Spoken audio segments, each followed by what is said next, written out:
and the nice comments about my wife's music.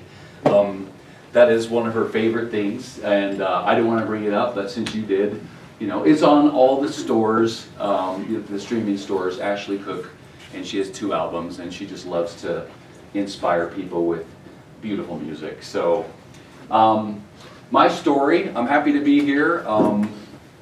Excited always to be with you guys. Like, it literally is something I really look forward to.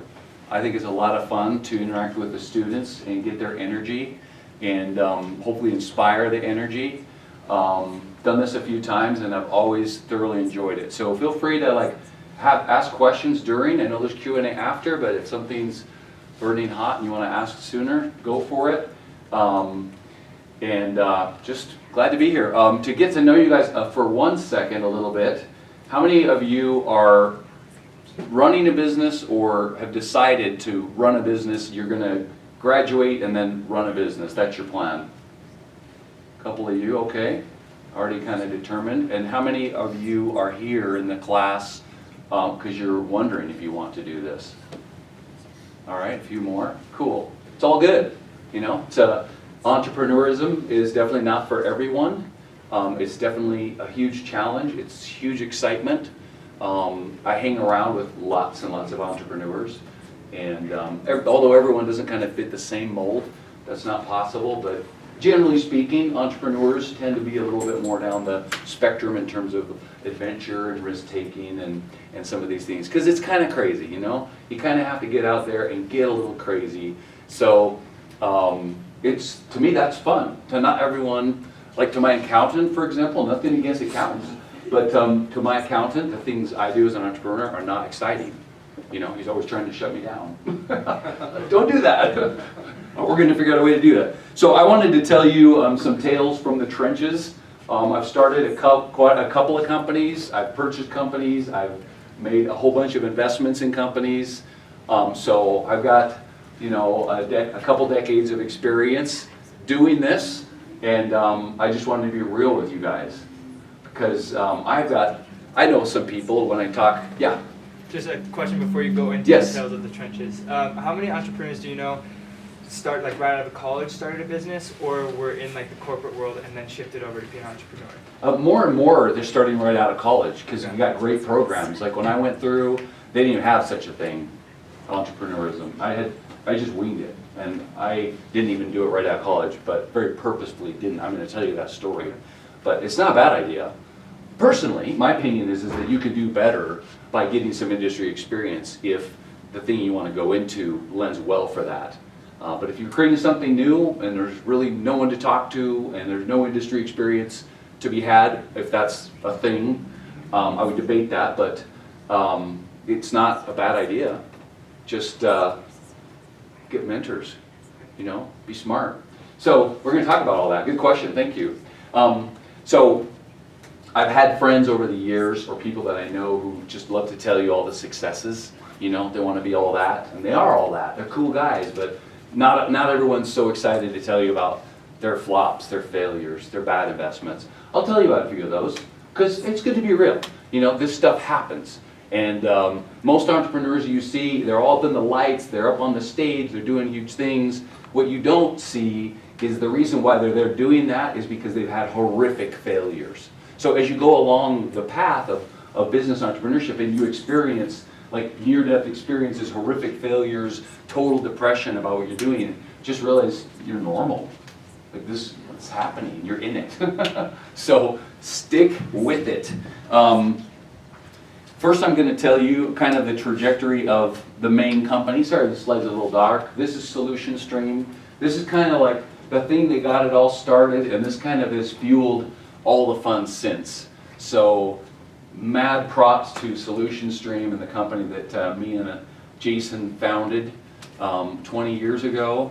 I'll give you a few minutes on the story of that because it's been a crazy fun ride. So I was going through college like you. I was a nerd kind of to start with. I always liked tech and programming. I was learning how to do that on the side because it was just so fun.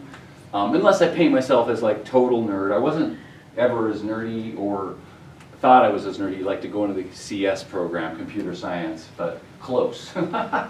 So I was in business. I actually came here to Marriott School, got my degree here, and I was in information systems because that's what they had for technology guys.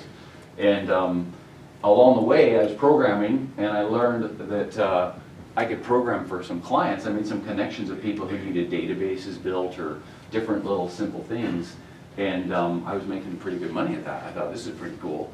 So instead of making $7 an hour in the computer lab, which I also was working that job, I could make 30 or 40 bucks an hour doing custom programming. I'm just like, this rocks, because I would do this for free. That's how much fun. I would literally go home and program stuff on my own for fun, for free, because I loved it so much. And clients are going to pay me for a minute? I mean, this seems wrong. So I was putting myself through school doing that. I went to the U to get my MBA just to mix things up a little bit. Got my MBA there, and a couple things really stuck with me there. One is I had a mentor who said a couple things in his class. He was a legit entrepreneur, like the crazy type. And he said some things that just like burned into my mind that actually became a huge part of my mantra and my success. And one of the things that he was running this well, it's an old school thing. This is like before internet, guys. I'm that old. I saw the internet get born, okay? I was there when it happened. That's how old I am. But so before internet, if you can imagine such a thing, they would send faxes out of like stuff to buy. And this guy had this huge fax farm with thousands of fax machines and would just fax all these stores. People would pick these up and they could figure out what to buy, call a phone number and buy it. It was Amazon before internet. What's a fax? Yeah, what is a fax?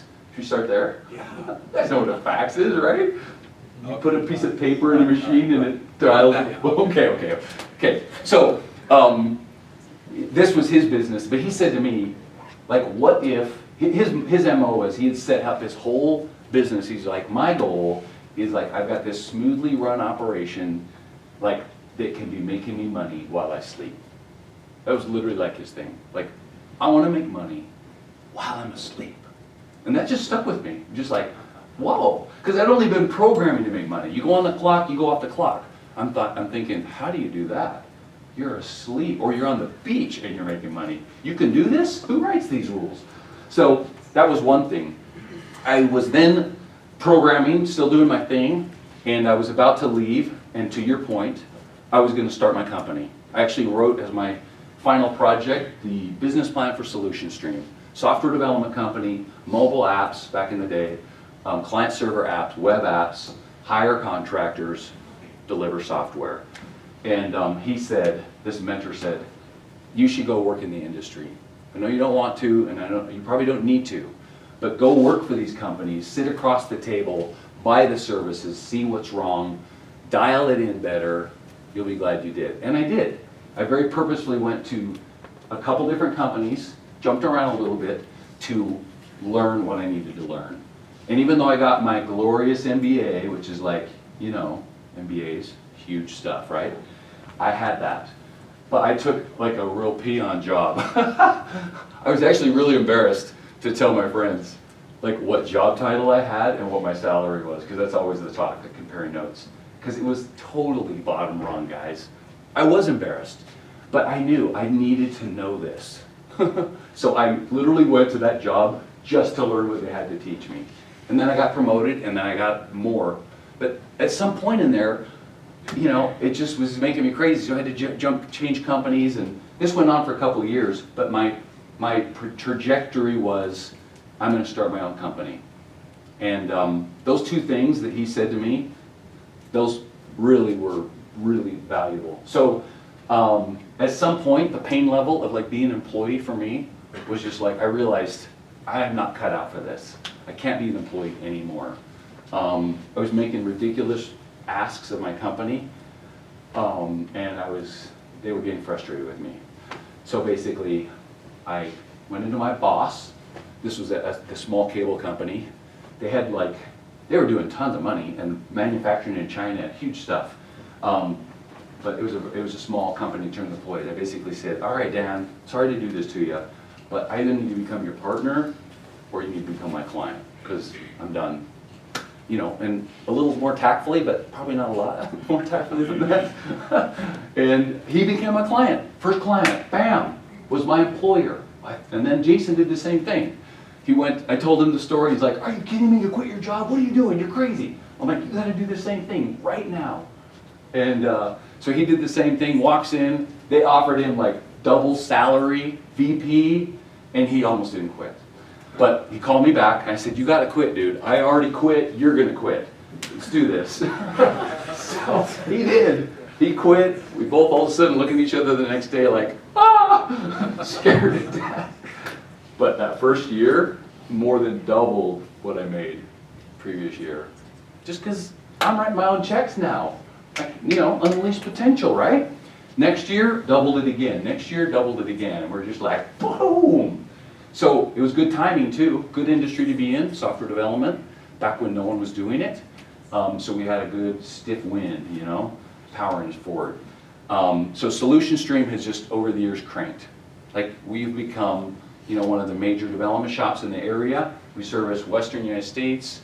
Number of employees kind of changes sometimes, but about 100 people.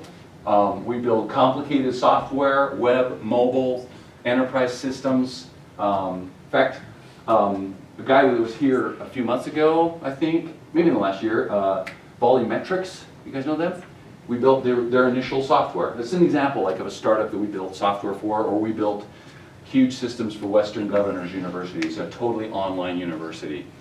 So it's just an awesome company, you know? People love to work there because they get challenged. We love to be the bosses and own it because it's hard and it's fun, and that has just like, that was the platform. So we got that thing operating really healthy, super profitable, and just really tuned in. That enabled me to get adventuresome again. So, here's an example of, these are some of the clients we've worked on over the years. We've done thousands of projects. Over the years, we've had thousands of employees. It's just incredible the kind of experiences you can have just with the simplest idea of like, I'm gonna start my own company. Who knew? I never knew when it was just me and Jason that we'd have hundreds of employees, or over the course of years, thousands of employees. Or it could be so incredible or so difficult. But it's really awesome. So something else I got into, I'm gonna be a little real for some failures too, is you get a little bit of money, you get a little confidence, and you make some investments because, you know, you're like all that. Everything you touch turns to gold, right? Wrong. Because if you get into an industry like sports nutrition, that you don't know how to do it, you're exposing yourself to more risk than you know. But we thought we were doing it smart because we had a really smart guy with us who knew all this stuff, and we knew how to do the tech of it because we're going to do online delivery, and he had all the manufacturing and the product and the messaging all figured out. But no. I mean, we tried for like a year and a half, spent more than $1 million on this one, and we learned hard lessons. So just because you've done it before once, especially doesn't mean you can do it again, right? And especially if you compound the risk on top, you're doing it in a new category, like an industry you don't know. You're working with new people who you don't know. You're just like layering risk on there.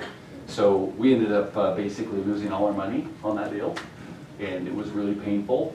And thousands of hours of trying to figure out what to do and writing more checks and just trying to solve the problem until at some point you just have to kill it. But yeah. What was it about that failed? So what failed was our lack of knowledge of that industry. The guy we were working with on it was a super ambitious CEO, entrepreneur himself, highly respected, and a good friend of mine today. But he was out of his depth. But we trusted him because we thought he knew more about that market than we did. And it's just, trying to get, at that stage, I would also say that the sports nutrition thing was becoming commoditized. Like earlier on, protein powders and formulations and things were kind of a new thing, and you were getting margin for it. But like right at the time we were trying to launch this, all the margins were getting crushed.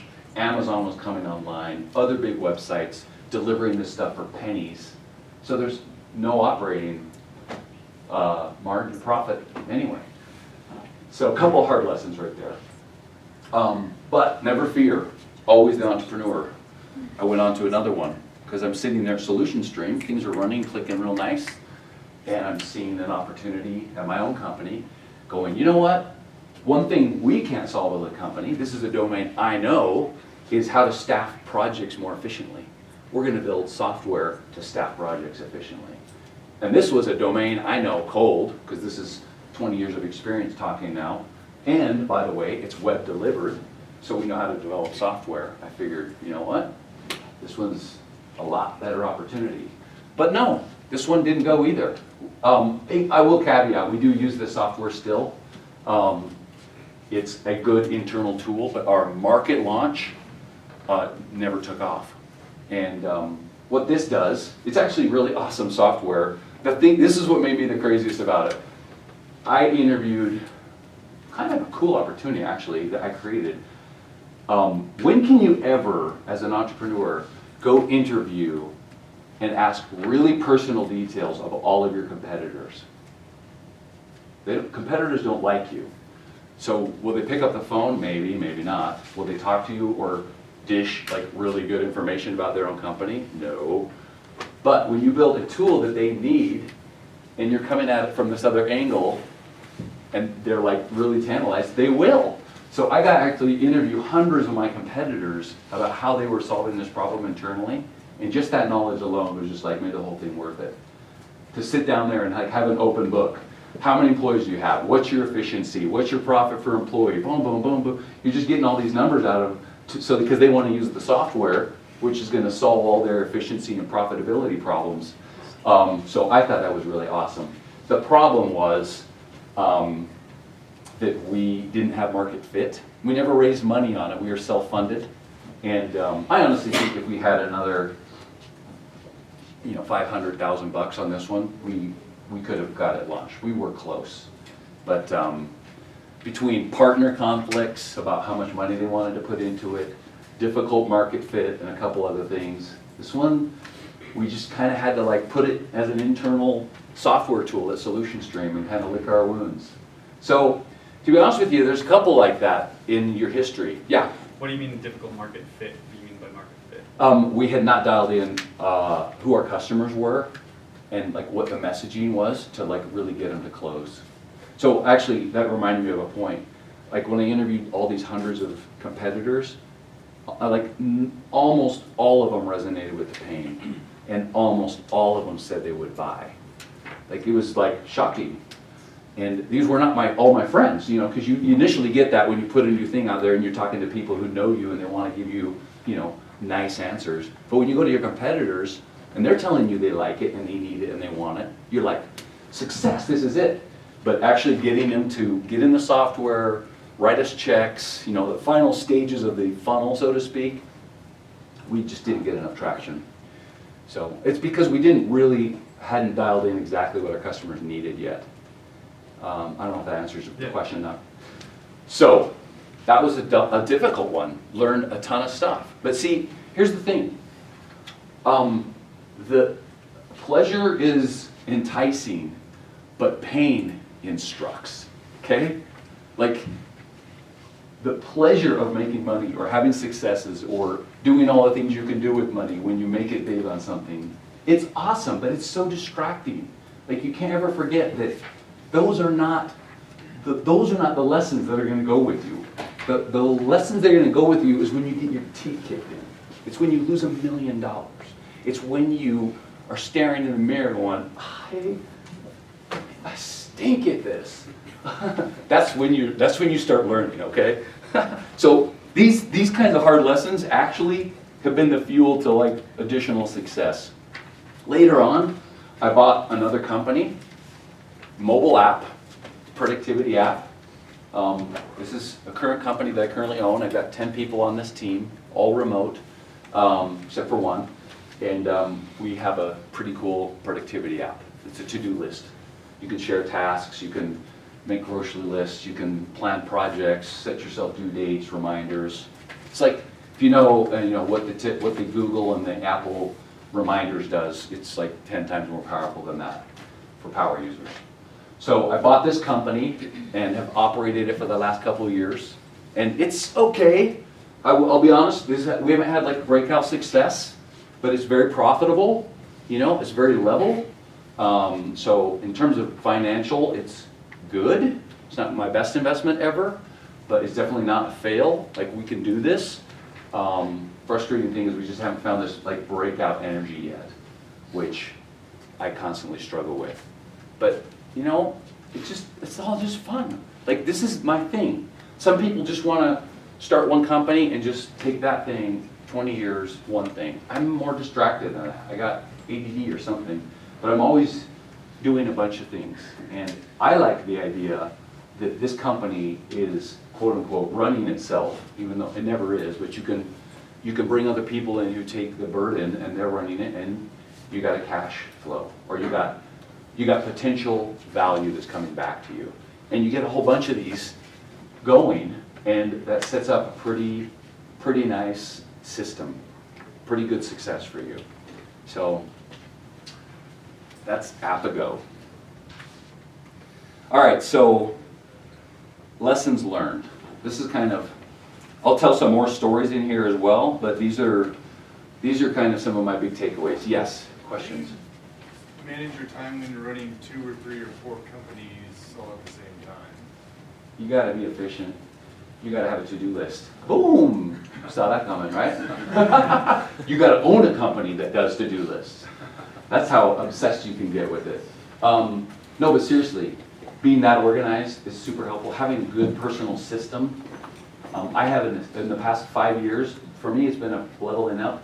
I wouldn't have done this early on, but in the last 5 years I have an admin I hired who takes care of a ton of stuff for me.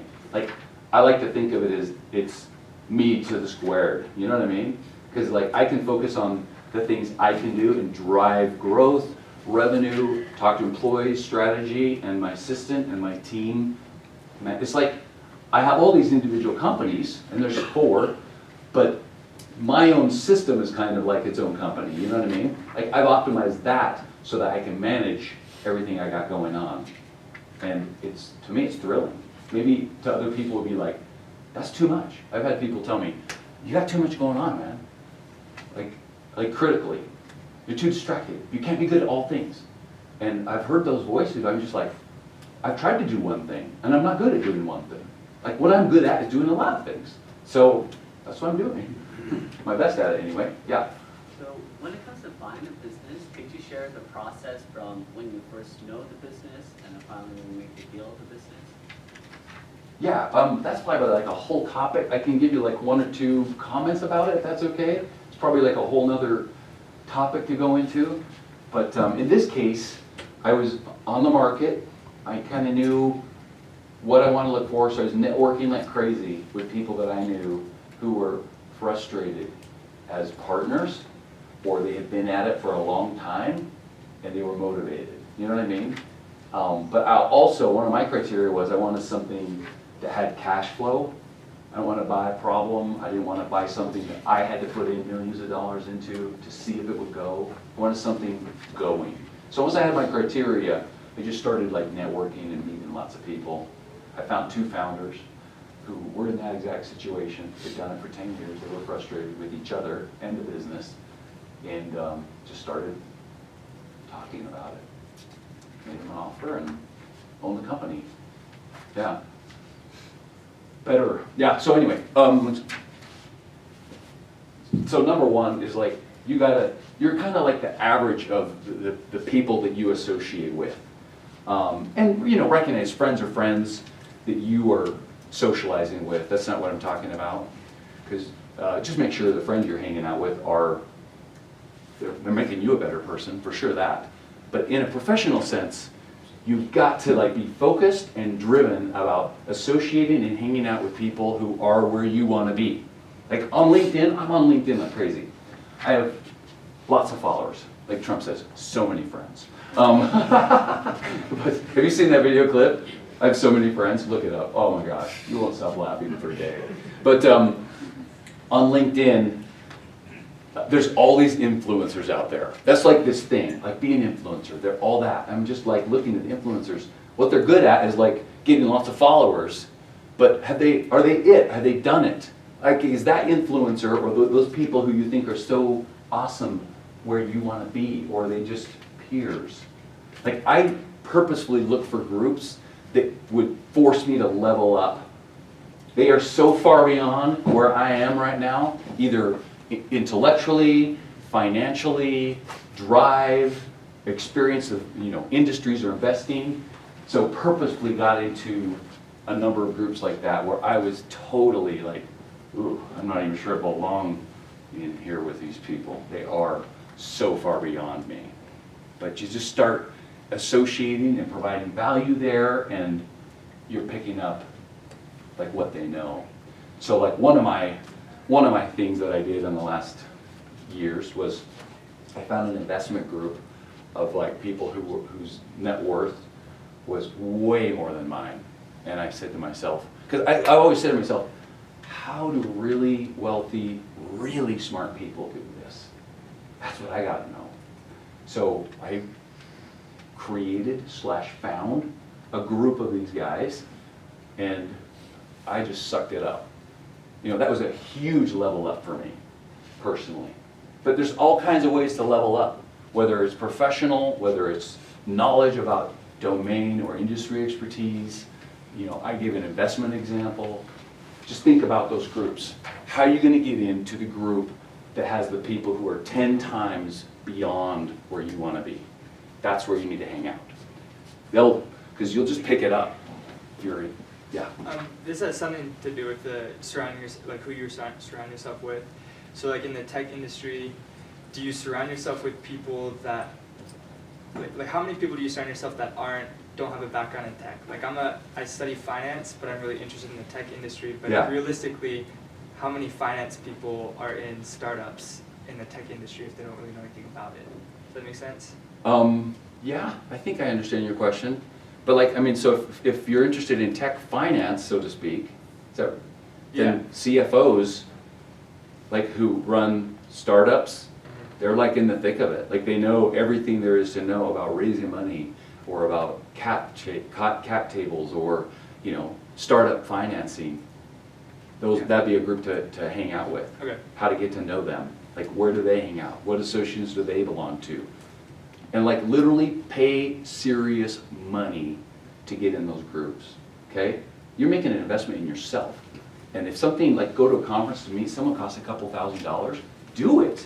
Like if that's how you level up and you meet someone, that person might make $1 million difference to your net worth bottom line if you can meet them and connect with them.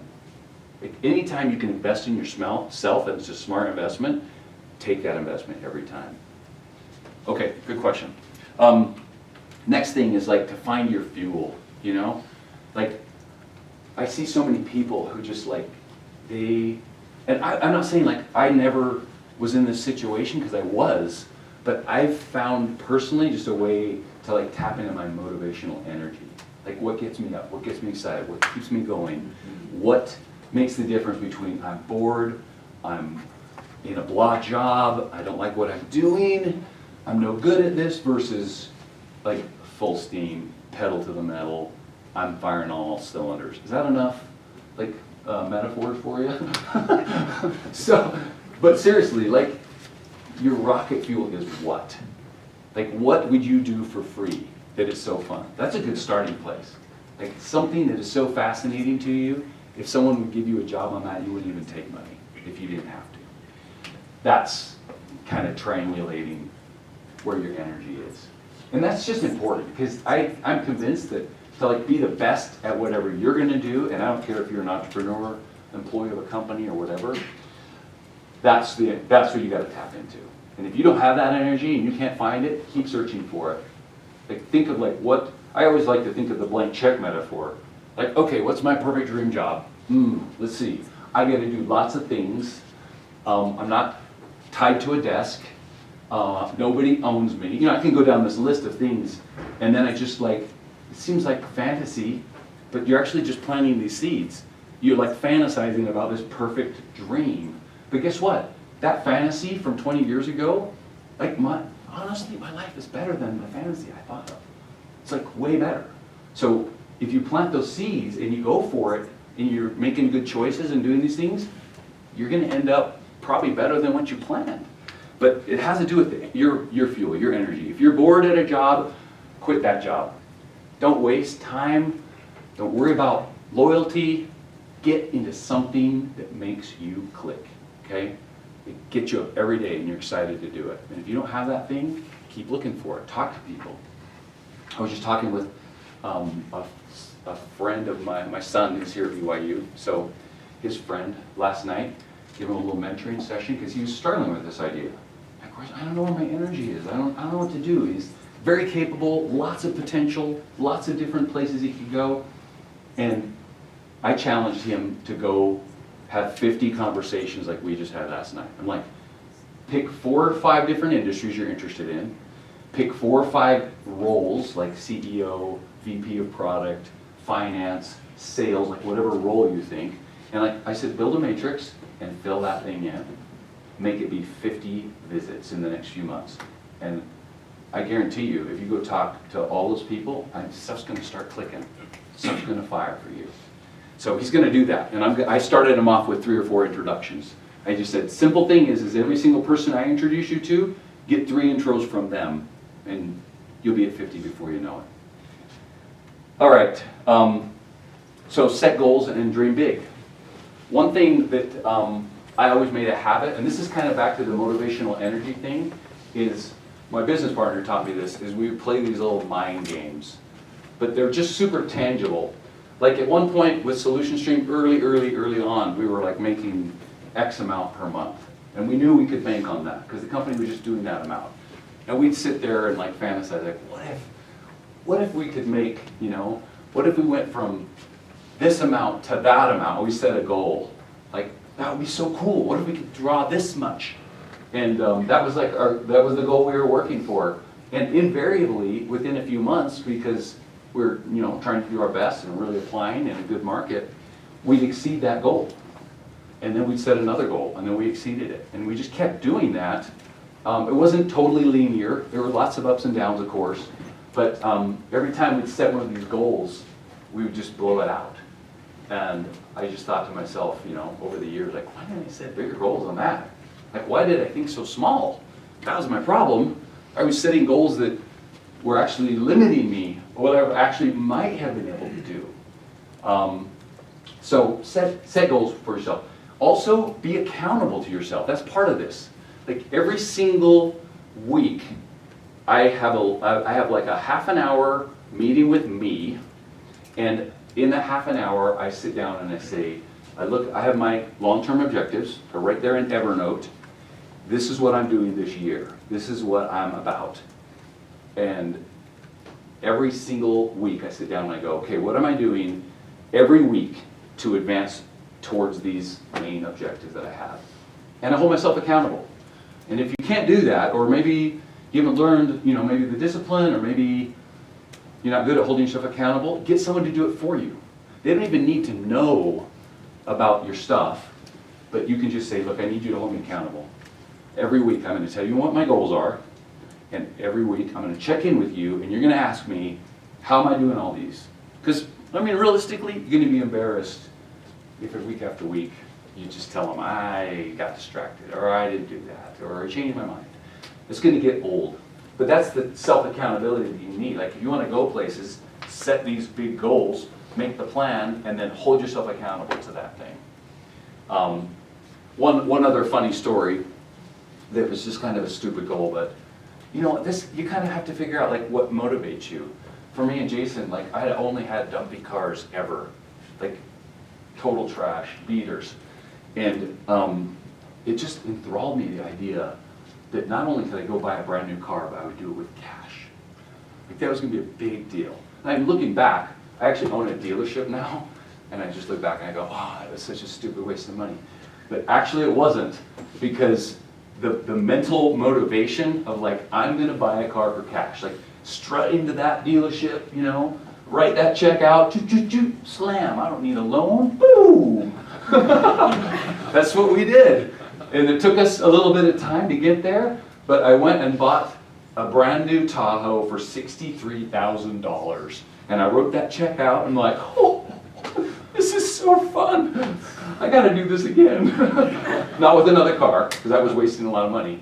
But I got much smarter on the car thing, but that's a different topic. But just goals like that, like set yourself a goal that like really motivates you, and like you're gonna be insanely motivated to get this thing, and then tie your goals to that thing. And just hang it out there and be like, I have a friend who, he's a multi-millionaire.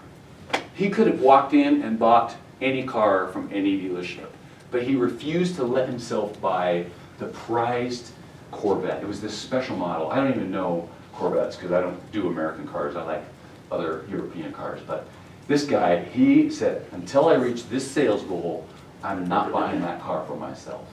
And he could have bought the dealership, literally. But he wanted that car because it was like a childhood symbol. And he forced himself to like get to this sales goal, and then he bought that car. It's a sweet car. All right, so know yourself.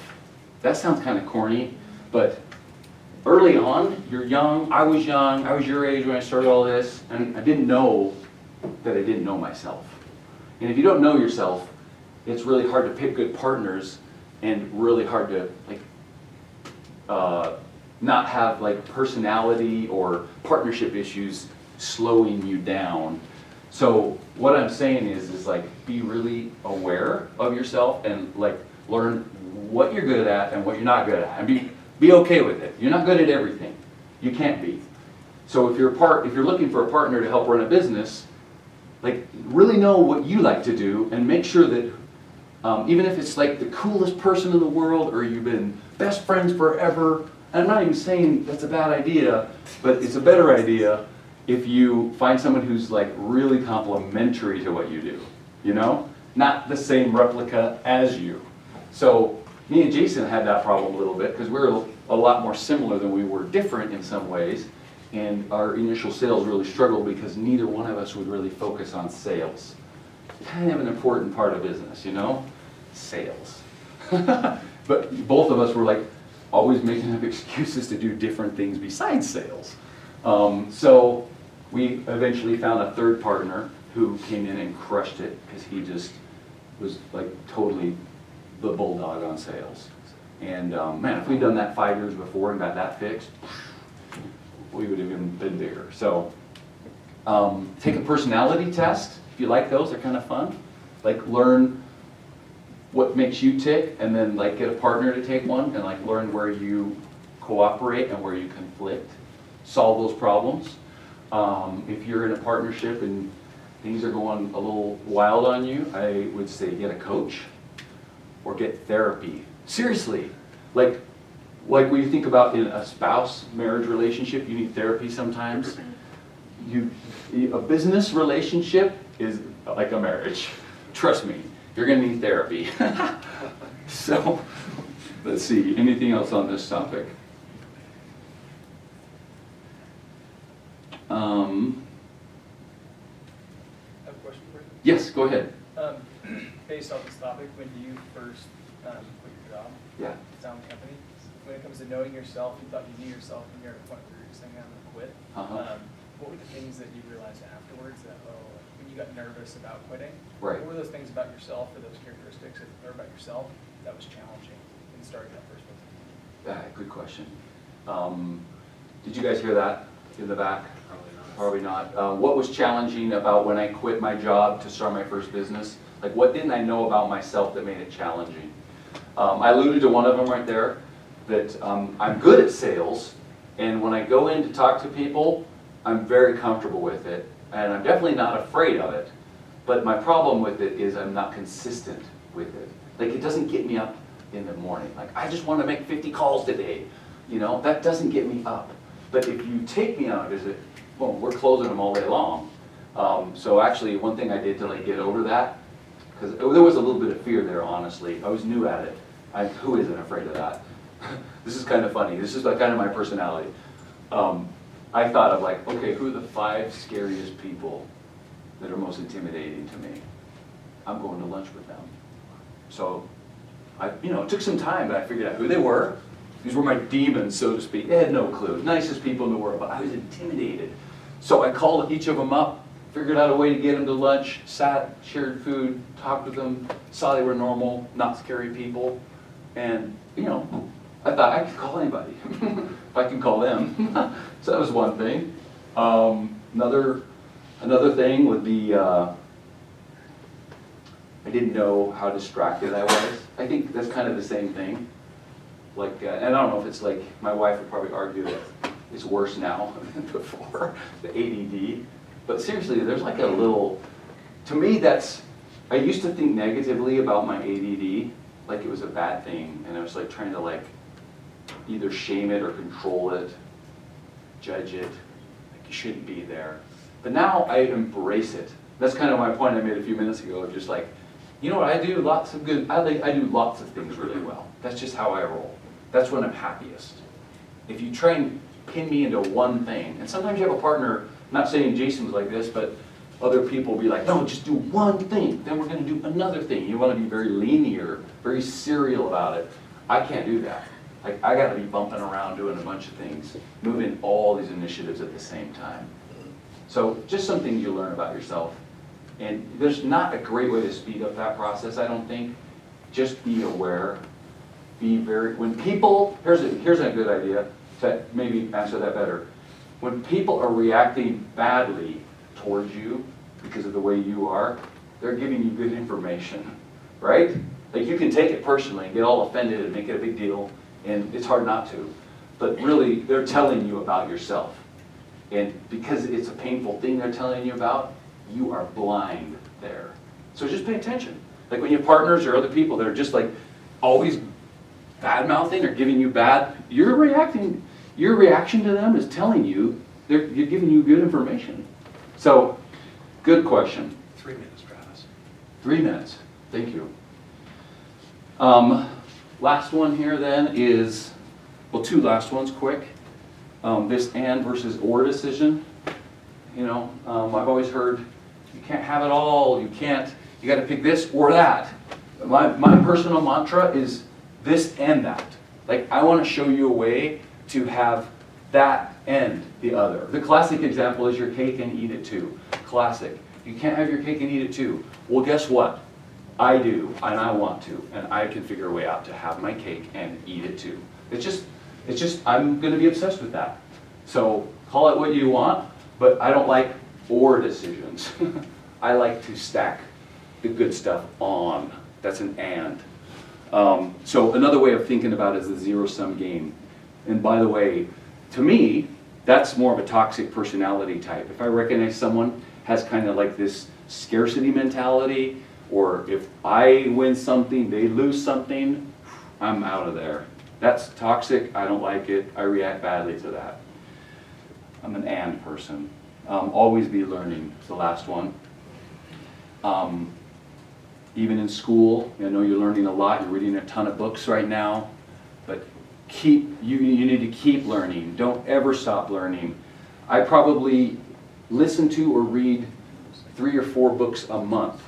And we're talking, audiobooks, they're this thick. How thick is an audiobook? I don't know. But some of them, like, you look at the thing and it says 16 hours left.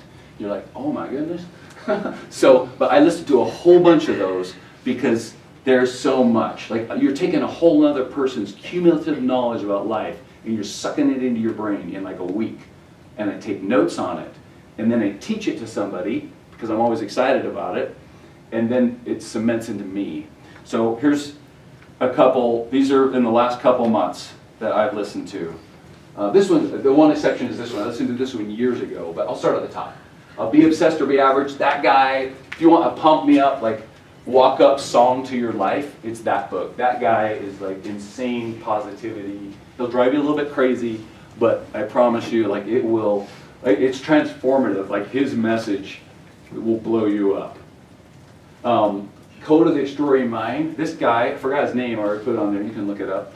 He is a brilliant guy that studied all the smartest other entrepreneurs and came up with a system that he teaches that propels them to success. Fascinating, fascinating book. Never Split the Difference. This one's real practical, tactical about negotiating, but I always hated negotiating. I always was stressed out about it.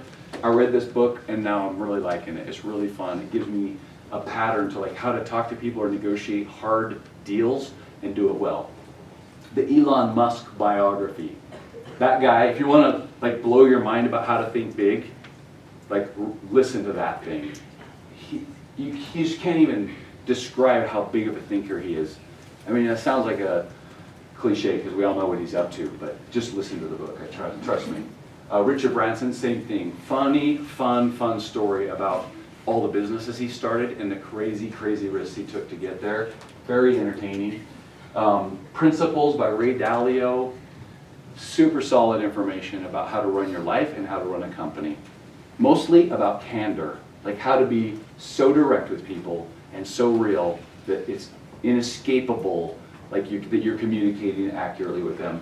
And then 12 Rules for Life, Jordan Peterson's one of my favorites. That's more about life skills and like being a healthy, decent person, but it is good stuff. So that's one example from a month or two. Read lots of stuff, never stop learning, and you'll do great. So thank you. Thank you, Travis.